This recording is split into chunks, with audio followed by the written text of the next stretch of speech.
नमस्कार। आज हम जीवन की सबसे बड़ी पहेली को समझने की कोशिश करेंगे, जो हमारे स्रोतों में दी गई है। मतलब एक जीव अपनी जैसी ही एक और जिंदगी कैसे बनाता है। ये बात बड़ी अजीब है। देखिए, कोई भी जीव खाने, पीने या सांस लेने के बिना जिंदा नहीं रह सकता।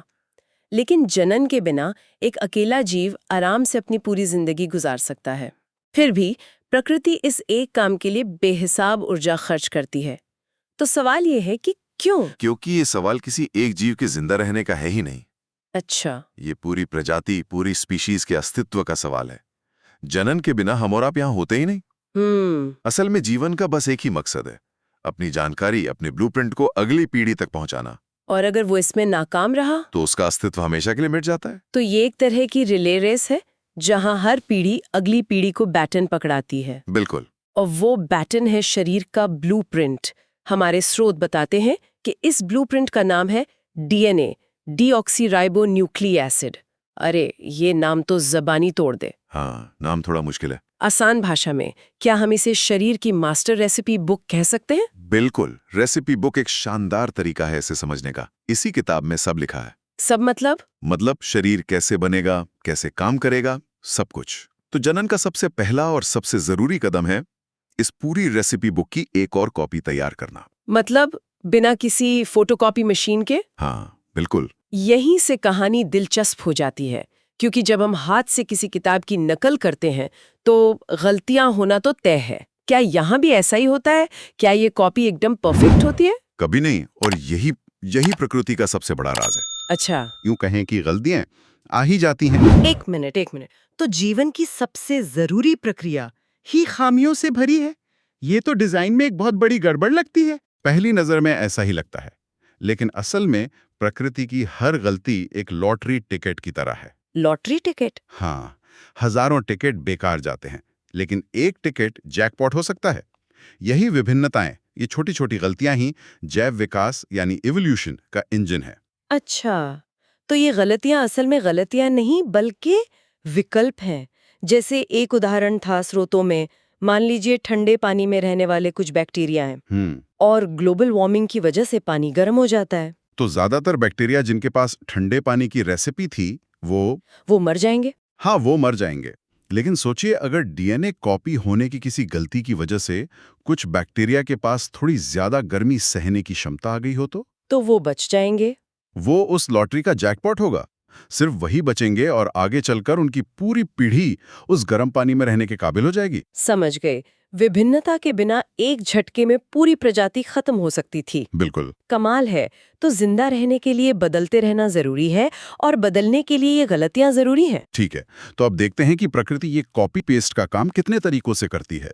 स्रोत बताते हैं कि सबसे आसान तरीका है अलैंगिक जनन, जहां सिर्फ एक ही जीव काफी होता है। हाँ, इसे आप प्रकृति के सिंगल प्लेयर मोड की तरह समझ सकते हैं। इसके भी कई वर्जन्स हैं। जैसे सबसे सीधा तरीका है विखंडन या फिशन। अमीबा जैसा एक कोशिका वाला जीव जब बड़ा हो जाता है तो बस 20 से 2 हिस्सों में बंट जाता है। 1 से 2 बन गए, कहानी खत्म। बस इतना ही? हाँ, लेकिन कुछ जीव जैसे काला आजार का रोगाणु लेशमानिया, वो ज्यादा सलीके से बढ़ता है, एक तय जगह से। और मलेरिया का परजीवी प्लाज्मोडियम तो और भी आगे है। वो एक साथ कई टुकड़ों में बंटकर दर्जनों नए परजीवी बना देता है। तो ये तो हुआ एक कोशिका का बंटना। लेकिन अगर जीव बहुकोशिकीय हो, जैसे कोई पौधा, स्पाइरोगायरा का उदाहरण दिया गया है। स्पाइरोगायरा एक शैवाल है जो धागों की लड़ियों जैसा दिखता है। जब ये पूरी तरह विकसित हो जाता है तो ये बस छोटे छोटे टुकड़ों में टूट जाता है। और हर टुकड़ा एक नई पूरी लड़ी बन जाता है। इसे खंडन या फ्रेगमेंटेशन कहते हैं। लेकिन अब उस तरीके पर आते हैं जो किसी साइंस फिक्शन फिल्म जैसा लगता है, पुनरुद्भवन या रीजेनरेशन। हाँ, ये वाकई कमाल है। स्रोतों में लिखा है कि अगर आप प्लेनेरिया जैसे चपटे कृमि को कई टुकड़ों में काट दें तो हर टुकड़ा एक नया प्लेनेरिया बन जाता है। ये कैसे मुमकिन है? ये इसलिए मुमकिन है क्योंकि प्लेनेरिया की कोशिकाओं में कहीं ना कहीं वो पूरा का पूरा मास्टर ब्लूप्रिंट छिपा होता है।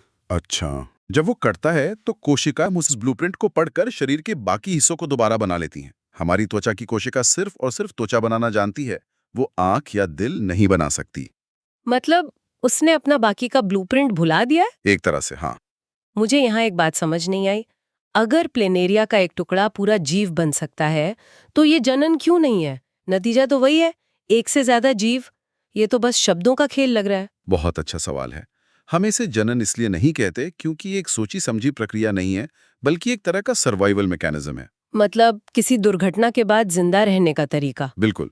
लेकिन एक और जीव है हाइड्रा, जो इसी क्षमता का इस्तेमाल जानबूझकर जनन के लिए करता है। अच्छा, तो हाइड्रा अपने शरीर का एक हिस्सा उगाकर उसे एक नया जीव बना देता है, जैसे पेड़ पर कोई फल उगता हो। बिल्कुल। हाइड्रा के शरीर पर एक छोटा सा उभार, जिसे मुकुल या बड कहते हैं, वो विकसित होता है। ये धीरे धीरे एक नन्हे हाइड्रा में बदल जाता है और जब तैयार हो जाता है तो अपने माता पिता से अलग होकर अपनी जिंदगी शुरू कर देता है। इसे मुकुलन या बडिंग कहते हैं। सही। पौधों के पास तो इस काम के लिए और भी कमाल के हैक हैं। कायिक प्रवर्धन या वेजिटेटिव प्रोपगेशन, जहां जड़, तने या पत्ती से ही नया पौधा उग जाता है। हाँ, जैसे गुलाब की कलम लगाना। बिल्कुल। और इसका एक बहुत बड़ा फायदा है, बीज से उगने वाले पौधे को फल फूल देने में सालों लग सकते हैं। अच्छा। लेकिन कलम से उगाया गया पौधा बहुत जल्दी फल देने लगता है। ये उन पौधों के लिए भी वरदान है जो बीज बनाने की क्षमता खो चुके हैं, जैसे केला या चमेली। हाँ। और ब्रायोफाइलम यानी पत्थर चट्टा, तो वो तो अपनी पत्तियों के किनारों पर ही नन्हे नन्हे पौधे उगा लेता है। अरे वाह, ठीक है। तो ये सिंगल प्लेयर मोड काफी कारगर लगता है, सीधा, तेज और भरोसेमंद। तो फिर लैंगिक जनन क्यों? हाँ वही, प्रकृति ने इतना जटिल, धीमा और जोखिम भरा 2 प्लेयर मोड क्यों बनाया? उसी लॉटरी टिकट वाले बात पर वापस आते हैं। ठीक है। अलैंगिक जनन में आप एक ही नंबर के सारे लॉटरी टिकट खरीद रहे हैं, जैकपॉट लगने की संभावना बहुत कम है। विभिन्नता सिर्फ डीएनए कॉपी होने की दुर्लभ गलतियों से ही आती है। लेकिन लैंगिक जनन में 2 अलग-अलग जीव अपनी आधी-आधी रेसिपी बुक मिलाकर एक बिल्कुल नई रेसिपी बनाते हैं। यानी आप 2 अलग-अलग लोगों के लॉटरी टिकट मिलाकर जैकपॉट लगने की संभावना को कई गुना बढ़ा रहे हैं। ठीक समझे। जब 2 अलग-अलग डीएनए का मिश्रण होता है तो विभिन्नताओं के बिल्कुल नए संयोजन बनते हैं। तो प्रजाति बदलते माहौल के लिए ज्यादा तेजी से तैयार होती है? कहीं ज्यादा तेजी से और बेहतर तरीके से। लेकिन यहाँ एक गणित की समस्या है। अगर हर पीढ़ी में 2 जीवों का डीएनए जुड़ता जाएगा तो कुछ ही पीढ़ियों में डीएनए की मात्रा तो बेहिसाब बढ़ जाएगी। इसका एक बहुत ही शानदार समाधान निकाला है। क्या? जीव अपने शरीर में कुछ खास कोशिकाएं बनाते हैं जिन्हें युग्मक या गैमीट्स कहते हैं। जैसे नर में शुक्राणु और मादा में अंड कोशिका। हाँ, और इन कोशिकाओं को बनाते समय वो अपनी रेसिपी बुक की मात्रा आधी कर देते हैं। इसे अर्धसूत्री विभाजन या मियोसिस कहते हैं। अच्छा, तो नर और मादा दोनों आधी आधी रेसिपी लेकर आते हैं और जब वे जुड़ते हैं, जिसे निषेचन या फर्टिलाइजेशन कहते हैं, तो बच्चे में रेसिपी की मात्रा फिर से पूरी हो जाती है। समस्या हल हो गई। बिल्कुल। और इसमें भी एक रणनीति है।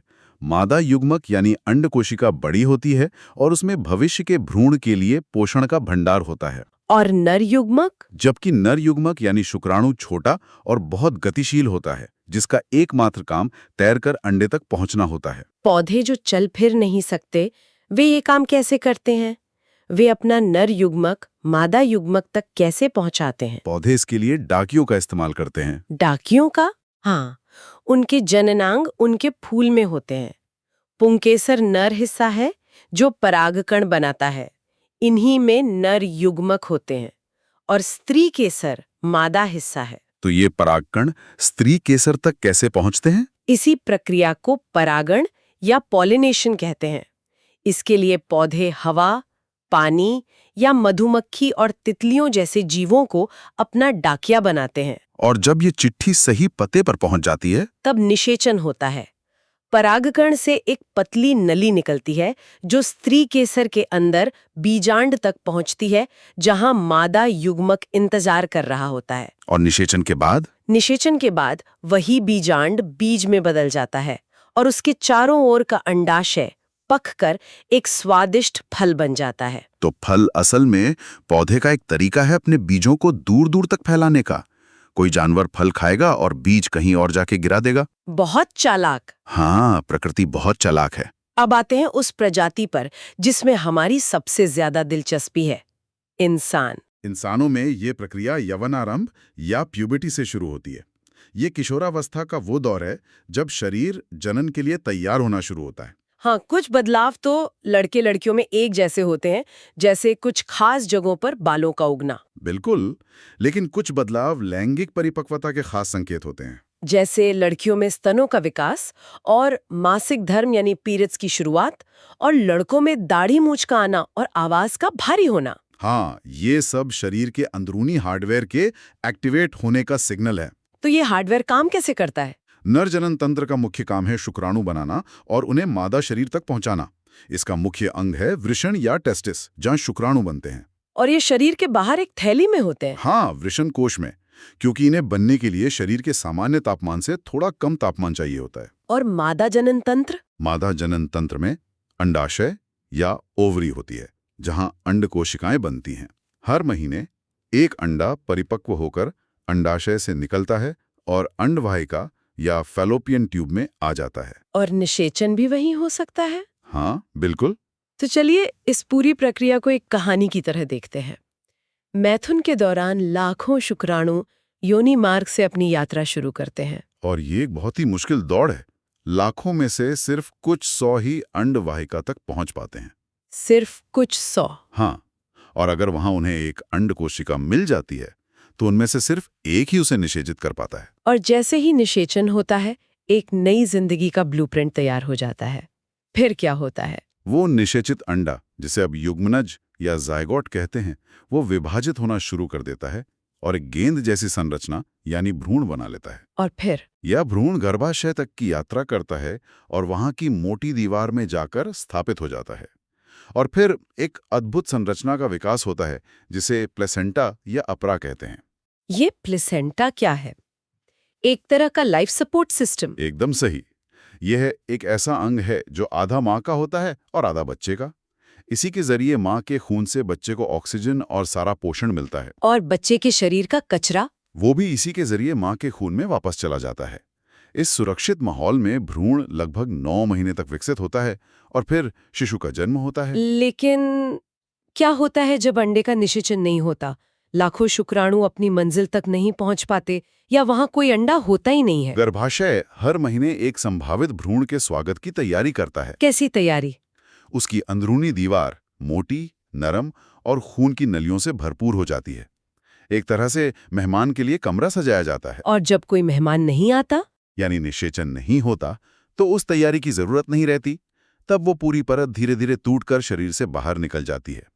इसी को मेंस्ट्रुएशन या पीरियड्स कहते हैं, जो एक पूरी तरह से सामान्य और स्वस्थ प्रक्रिया है। बिल्कुल। यह पूरी प्रक्रिया जितनी अद्भुत है, उतनी ही जिम्मेदारी की मांग भी करती है।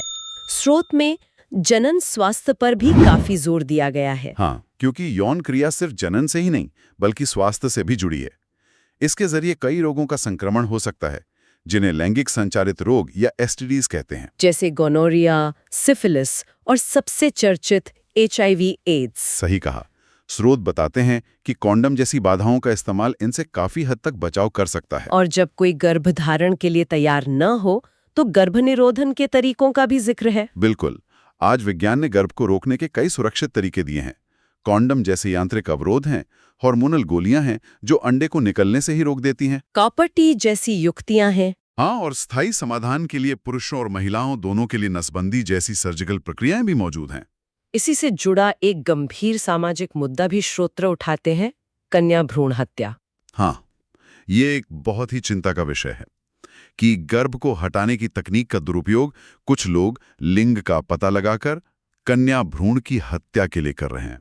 यह न सिर्फ एक कानूनी अपराध है, बल्कि ये समाज के संतुलन को भी बिगाड़ता है, जो किसी भी स्वस्थ समाज के लिए बहुत हानिकारक है। तो आज हमने जीवन की सबसे मौलिक प्रक्रिया को समझा। ये DNA की रेसिपी बुक को कॉपी करने और उसे अगली पीढ़ी तक पहुंचाने की कहानी है।